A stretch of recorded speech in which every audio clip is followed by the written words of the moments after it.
Parliament यानी संसद, ये जो टर्म पार्लियामेंट है जिसे हम रेफर कर सकते हैं नेशनल लेजिस्लेचर, यानी जहां पे लॉज को बनाना और बने हुए लॉज में अमेंडमेंट करके चेंजेस करना, that is called a parliament. अब पार्लियामेंट के अगर मैं आर्टिकल की बात करूं तो पार्लियामेंट का आर्टिकल है 79। और अगर इसकी कंपोजिशन अगर हम देखें तो इसकी कंपोजिशन में आते हैं लोकसभा जिसका आर्टिकल है 81, दूसरा राज्यसभा जिसका आर्टिकल है 80, एंड थर्ड इज प्रेसिडेंट जिसका आर्टिकल है 52। यस जी हाँ, president is also a part of the parliament. तो यहाँ पर देखते हैं कि प्रेसिडेंट जो हैं वो है इंटीग्रल पार्ट हैं पार्लियामेंट के। ठीक है, अभी हम देखेंगे इंटीग्रल पार्ट कैसे हैं। और इसके बाद देखें he is not a member of the either house of the parliament, ये दोनों हाउसेज में से किसी के भी मेंबर नहीं होते हैं। और दूसरा कि ये दोनों हाउसेज की जो मीटिंग्स होती हैं उन्हें भी ये अटेंड नहीं करते हैं। तो यहाँ पर देखते हैं कि पार्लियामेंट में जो प्रेसिडेंट हैं उनकी ज़रूरत कैसे पड़ती है। अब सपोज करिए कि ये एक बिल है, ठीक है, फिर हम देखते हैं कि ये है लोकसभा, ये है लोकसभा, ये है राज्यसभा और ये आगे प्रेसिडेंट। ओके, अब सपोज करिए ये एक बिल है, इसे भेजा गया लोकसभा में, मेजॉरिटी के साथ ये बिल लोकसभा में पास हो गया। फिर उसके बाद इस बिल को भेजा गया राज्यसभा में, यहाँ पे भी मेजॉरिटी के साथ ये बिल पास हो गया। पर अब देखा जाए कि क्या ये बिल लॉ बन सकता है या नहीं बन सकता। अभी देखें तो अभी तक नहीं बन सकता, अभी हमें ज़रूरत है प्रेसिडेंट की। तो अब ये जो बिल है इसे भेजा जाएगा प्रेसिडेंट के पास। अब यहाँ पर प्रेसिडेंट जो हैं अपना असेंट देंगे, यानी अपनी अनुमति देंगे। अगर प्रेसिडेंट ने अपना असेंट दे दिया तो ये बिल जो है यहाँ पे ये लॉ बन जाएगा। ठीक है, तो ये हमने देख लिया कि एक बिल जो है लॉ कैसे बना और कैसे प्रेसिडेंट की नीड पड़ी। फिर उसके बाद हम देखते हैं कि राज्यसभा में जो आर्टिकल है इसका 80, तो राज्यसभा का और नाम क्या है, upper house, council of states और हाउस ऑफ एल्डर्स। अगर हम लोकसभा का देखें आर्टिकल 81 में, जो लोकसभा का और नाम है वो है lower house, house of people और पॉपुलर हाउस। ठीक है, अभी हम देखते हैं राज्यसभा के बारे में। तो राज्यसभा में जो है ये रिप्रेजेंट करता है स्टेट्स और यूटीज ऑफ द इंडिया। और राज्यसभा जो है ये एक इनडायरेक्टली इलेक्टेड बॉडी है। अब ये इनडायरेक्टली इलेक्टेड बॉडी कैसे है, जिसे अभी हम डिटेल में देखेंगे ये कैसे हैं। अगर मैं मैक्सिमम लिमिट की बात करूँ राज्यसभा की, तो मैक्सिमम लिमिट जो है राज्यसभा की वो है 250, जिसमें से 238 मेंबर्स जो हैं वो आ रहे हैं स्टेट और यूटी से, और 12 मेंबर जो हैं जिन्हें नॉमिनेट किया जाएगा प्रेसिडेंट के द्वारा। ठीक है, ये आ गई इनकी मैक्सिमम लिमिट की। अगर मैं करंट स्ट्रेंथ की अगर मैं बात करूं तो करंट स्ट्रेंथ अभी है 245, जिसमें से 225 मेंबर्स जो हैं वो स्टेट से आएंगे, 8 मेंबर्स जो हैं वो यूटी से, और 12 मेंबर्स को नॉमिनेट किया जाएगा प्रेसिडेंट के द्वारा। अब ये नॉमिनेट कैसे किया जाएगा इसे भी हम देखेंगे आगे। तो चलिए देखते हैं ड्यूरेशन को। तो इसकी अगर मैं ड्यूरेशन बात करूं तो ये है एक परमानेंट बॉडी। ठीक है, इसे हम डिज़ोल्व नहीं कर सकते, डिज़ोल्व यानी इसे हम भंग नहीं कर सकते। और दूसरी बात देखते हैं इसमें हम क्या देखेंगे, हर 2 साल में 1/3 मेंबर जो राज्यसभा का है वो अपनी टर्म को कंप्लीट कर दे रहा है। इसका मतलब है कि 1/3 मेंबर जो है वो रिटायर हो रहा है, अपनी टर्म कंप्लीट कर रहा है, तो इसमें जो है 1/3 मेंबर की जो सीट्स है वो वेकेंट हो जा रही हैं। तो इन 1/3 सीट्स के लिए इलेक्शन हो रहे हैं और इन सीट्स को फिर आगे भरा जा रहा है। इसमें अगर हम देखें कि टर्म ऑफ द मेंबर कि मेंबर्स की टर्म कैसे हैं, constitution hasn't fix term of office of member of Rajya Sabha.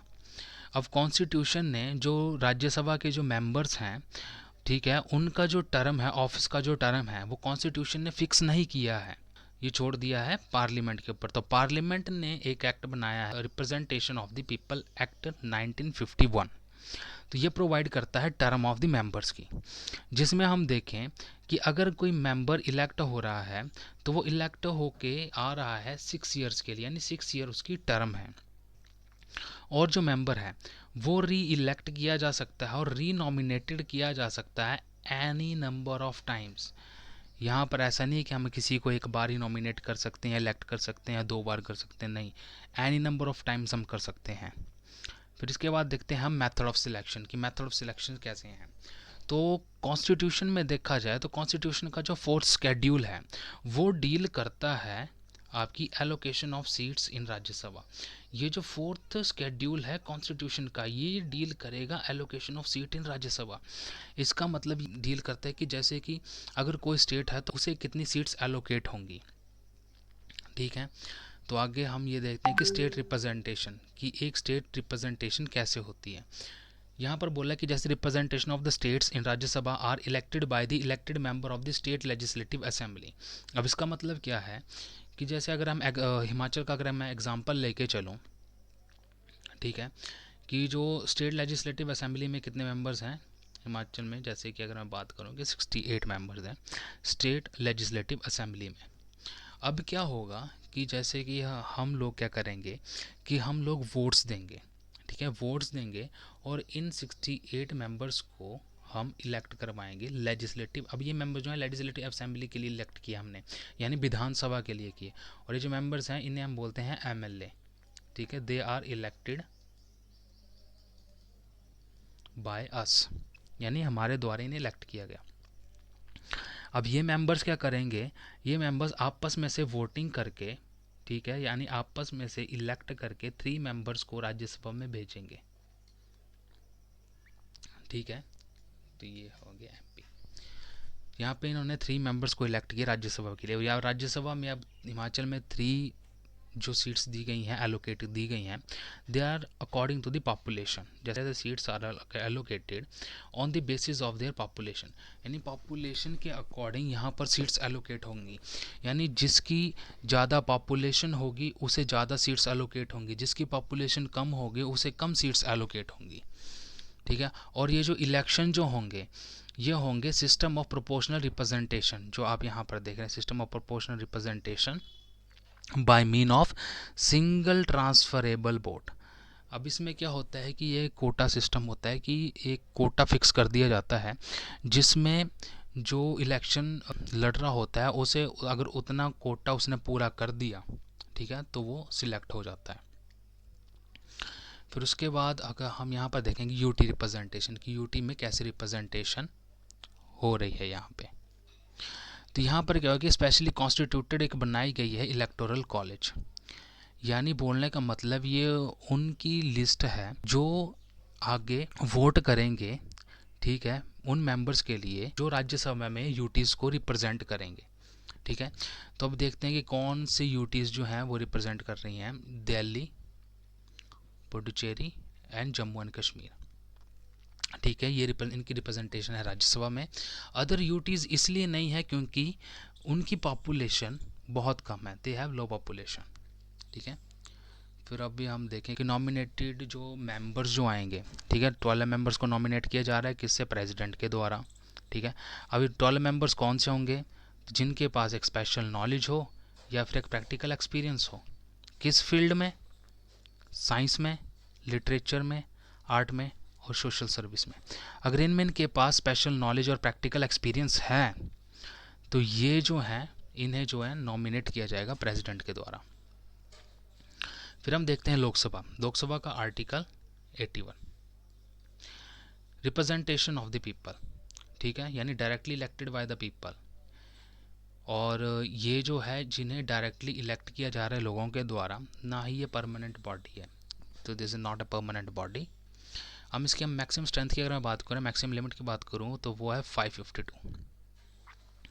और 552 में से 530 मेंबर्स जो हैं जिन्हें स्टेट्स इलेक्ट कर रहा है, और 20 मेंबर जो हैं जिसे यूटी इलेक्ट कर रहा है। और ये जो 2 मेंबर्स हैं जिन्हें नॉमिनेट किया जा रहा है प्रेसिडेंट के द्वारा, ये 2 मेंबर्स जो हैं ये हैं एंग्लो इंडियंस। ठीक है।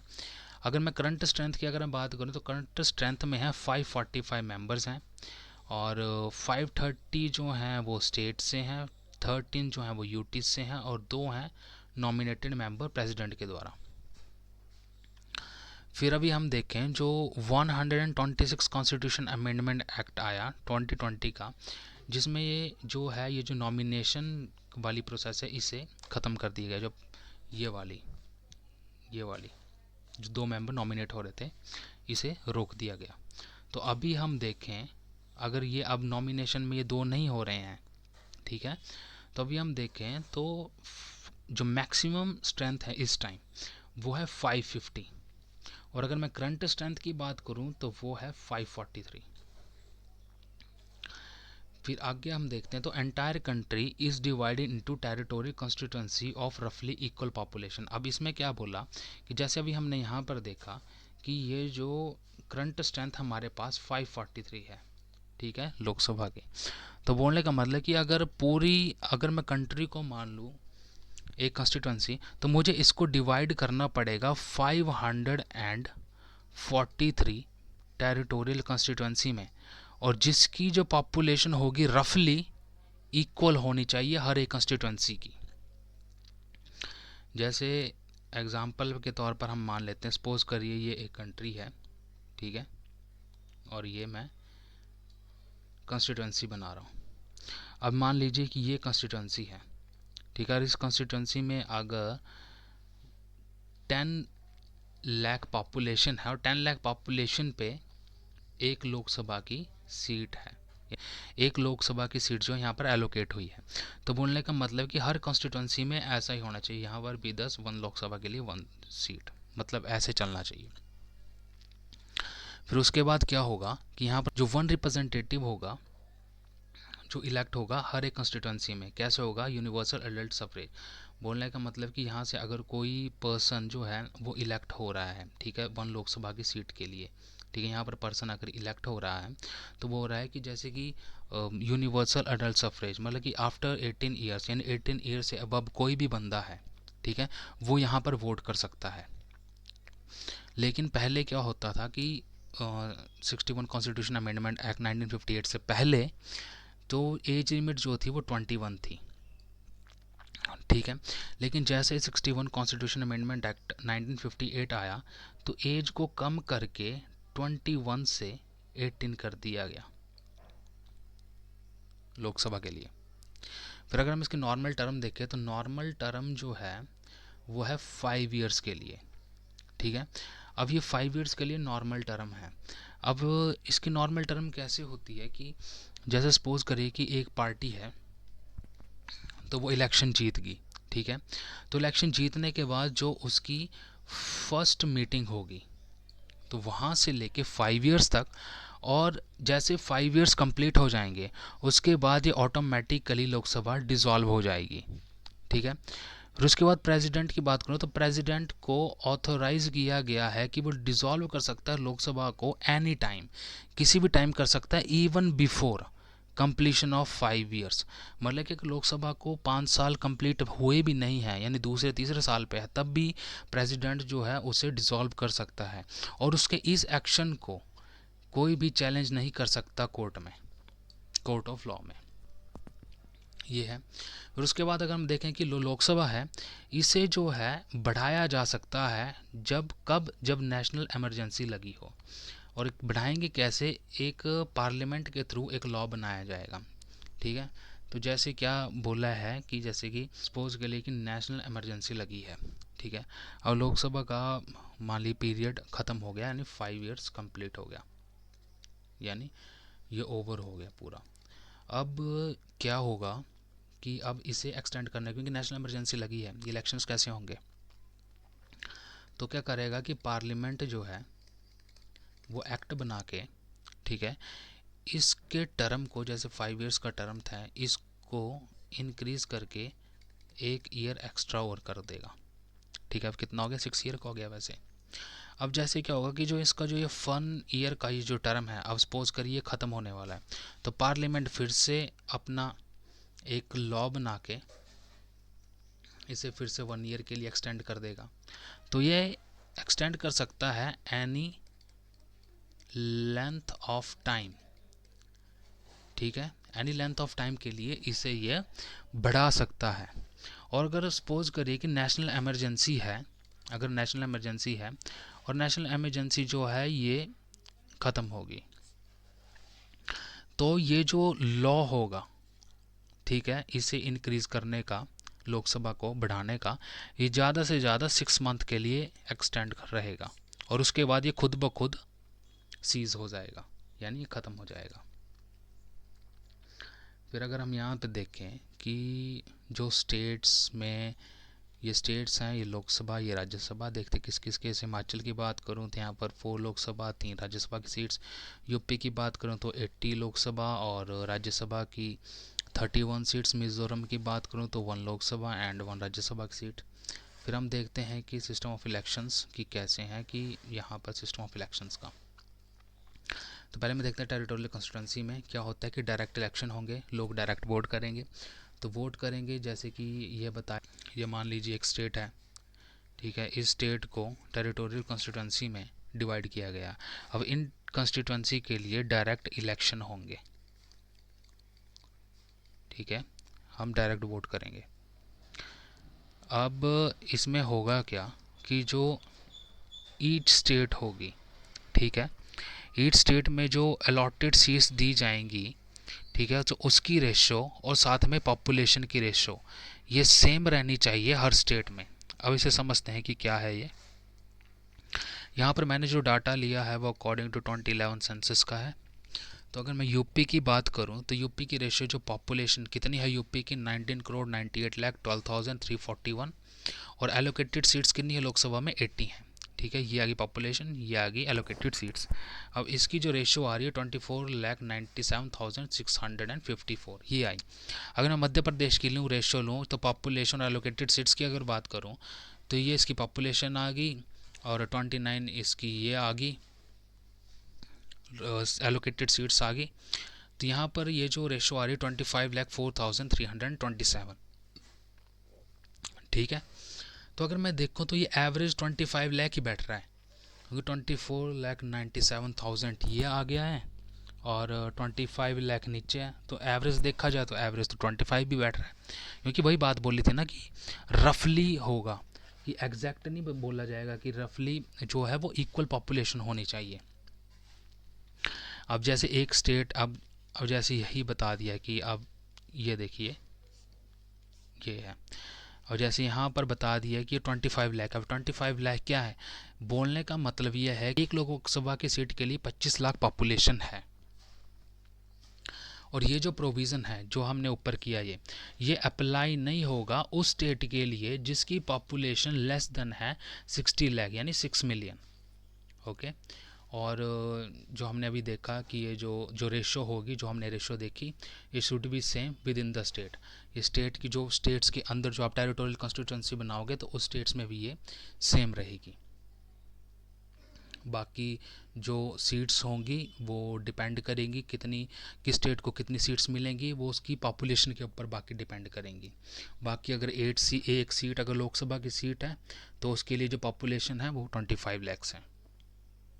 अगर मैं री एडजस्टमेंट की बात करूं आफ्टर ईच सेंसस, तो क्या होता है कि जैसा भी मैंने आपको बोला कि जो सीट्स जो हैं वो डिपेंड करेंगी पॉपुलेशन के ऊपर। अब जैसे ही सेंसस हुआ तो after every census readjustment is to be made. अब री एडजस्टमेंट होना बहुत ज़रूरी है, जिसमें क्या होता है, तो री एडजस्टमेंट में हम क्या करेंगे, तो री एडजस्टमेंट जो करेगा वो करेगा डीलिमिटेशन कमीशन। ये अब ये डीलिमिटेशन कमीशन क्या करेगा, रीएडजस्टमेंट करेगा जो भी सीट्स होंगी लोकसभा के लिए, किसकी, स्टेट्स में, ठीक है। स्टेट्स में जो लोकसभा के लिए कितनी सीट्स होनी चाहिए उसका रीएडजस्टमेंट अगर करना है तो वो करेगा। और साथ में जो टेरिटोरियल कॉन्स्टिट्यूंसी होंगी, ठीक है, ये जो टेरिटोरियल कॉन्स्टिट्यूंसी होंगी, ठीक है, उसका डिवीज़न कैसे करना है, यानी बराबर कैसे रखनी है रेशो सारी, तो वो होगा, वो सारा काम ये करेगा डीलिमिटेशन कमीशन। अगर मैं रीएडजस्टमेंट की यहाँ पर देखें तो रीएडजस्टमेंट कौन कौन सी हो सकती है, वही बात मैंने अभी आपको बताई कि allocation of seats in Lok Sabha to state, कि कितनी सीट्स जो एक स्टेट के लिए लोकसभा के लिए कितनी होंगी, रीएडजस्टमेंट करनी होगी। फिर division of each state into territorial constituency, यानी बोलने का मतलब जो कितना एक स्टेट में कितना और डिवीज़न करना है। जैसे इसका अगर मैं बताऊं, अब सपोज करिए कि ये एक टेरिटोरियल कॉन्स्टिट्यूंसी है, सपोज करिए, ओके। अब मैं यहाँ पर पॉपुलेशन एग्जांपल मान लेता हूँ मैं 10 लाख, मैं 10 लाख के हिसाब से यहाँ पर ये बांटा हुआ है। अब क्या होता है कि जैसे मैंने सेंसस करवाया, अब मुझे पता लगता है कि यहाँ पर पॉपुलेशन होगी 20 लाख। अब क्या होगा, तो अब मुझे क्या करना होगा, मुझे तो रेशो तो सेम रखनी पड़ेगी जैसे हमने ऊपर पढ़ा। तो यहाँ पर मैं एक बाउंड्री बना दूंगा, एक लिमिट बाउंड्री बना दूंगा, जिसमें क्या हो जाएगा कि यहाँ पर भी 10 लाख बन गई, यहाँ पर भी 10 लाख होगी। यानी मेरा बोलने का मतलब मैंने यहाँ पर मैंने अपने आप रीएडजस्टमेंट करके विद इन दी स्टेट में रीएडजस्टमेंट की मैंने यहाँ पे। तो ये आप देख सकते हो सेकंड पॉइंट में। अब पार्लियामेंट ने क्या बोला, तो पार्लियामेंट में एनेक्ट किया डिलिमिटेशन कमीशन एक्ट। ठीक, कब कब हुआ, 1952 में, 1962 में, 1972 में, 2002 में। अब ये है कि 84th कॉन्स्टिट्यूशन अमेंडमेंट एक्ट आया 2001 का, ये आया 2001 का 84th कॉन्स्टिट्यूशन अमेंडमेंट एक्ट। अब इसने क्या कहा, इसने बोला कि आप सीट्स तो फिक्स रखिए, ठीक है। जैसे अगर मैं यहाँ की बात करूँ, सपोज करिए यहाँ पर की बात करूँ कि जैसे कि यहाँ पर अगर सपोज करिए ये यूपी का है, तो यूपी में कितनी सीट्स हैं, 80, ठीक है। अब यहाँ पर बोला कि सीट्स तो फिक्स रखिए, यानी ये 80 की 80 ही रहेंगी, पर आप रीएडजस्टमेंट कर दीजिए। रीएडजस्टमेंट का मतलब कि आप अगर जो टेरिटोरियल कॉन्स्टिट्यूंसी मैंने ऐसे बनाई है, तो फिर मैं ऐसे कर सकता हूँ, मैंने ऐसे डिवाइड कर सकता हूँ, ये ऐसे। तो आप रीएडजस्टमेंट कर सकते हैं, पर सीट्स जो है वो फिक्स रहेंगी, ये बोला 84 कॉन्स्टिट्यूशन अमेंडमेंट एक्ट में। लेकिन यहाँ पर जो सेंसस लिया गया था, वो लिया गया था 1991 का सेंसस। फिर आया जी 87 कॉन्स्टिट्यूशन अमेंडमेंट एक्ट 2003 का, जिसमें क्या किया कि 1991 का जो सेंसस था उसे कट करके 2001 के सेंसस को यूज़ किया गया, ठीक है। जैसे मैंने आपको अभी ये डिलिमिटेशन कमीशन के बारे में सारा बता दिया कि ये जो होता है ये पॉपुलेशन के अकॉर्डिंग जो है ये टेरिटोरियल कॉन्स्टिट्यूंसी की बाउंड्री को एडजस्ट करेगा, ताकि सभी टेरिटोरियल कॉन्स्टिट्यूंसी में बराबर पॉपुलेशन हो, ठीक है। फिर हम देखते हैं reservation of seats for SC and ST. तो कॉन्स्टिट्यूशन ने क्या किया, अबेंडन कर दिया सिस्टम ऑफ कम्युनल रिप्रेजेंटेशन। अब कम्युनल रिप्रेजेंटेशन सिस्टम क्या था कि ये ब्रिटिशर के टाइम पर होता था, किसी कम्युनिटी का अगर कोई इलेक्शन लड़ रहा है तो उसी कम्युनिटी के लोग उसे वोट करेंगे, बाकी नहीं कर सकते, दैट ये था कम्युनल रिप्रेजेंटेशन। लेकिन कॉन्स्टिट्यूशन ने अडॉप्ट की रिजर्वेशन, एससी एसटी को लोकसभा में किस बेसिस पे, पॉपुलेशन रेशो के बेसिस पे। चाहे किसी भी कम्युनिटी का कोई भी इलेक्शन में खड़ा हो, लेकिन वोट जो है वो सारे करेंगे। अब उसी कम्युनिटी के वोट नहीं करेंगे, अब सभी लोग जो हैं वोट करेंगे। और यहाँ पर बोला गया कि इनका जो रेशो होगी वो डिपेंड करेगी पॉपुलेशन के ऊपर। जहाँ पर पॉपुलेशन ज़्यादा वहाँ पर सीट्स रिजर्वेशन ज़्यादा, जहाँ पर पॉपुलेशन कम वहाँ पर रिजर्वेशन कम। और लास्ट हम ये देखते हैं फॉर इलेक्शंस के लिए, अब लोकसभा के इलेक्शन के लिए हमने सिस्टम ये रखा है first past the post system.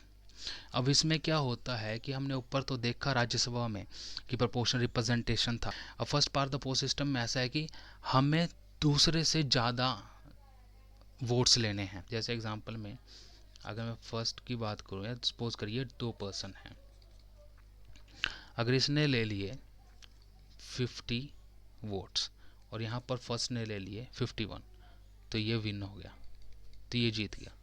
तो ये है first past the post system. इसमें कोई कोटा नहीं होगा, आपने दूसरे से ज़्यादा वोट्स लेने हैं बस।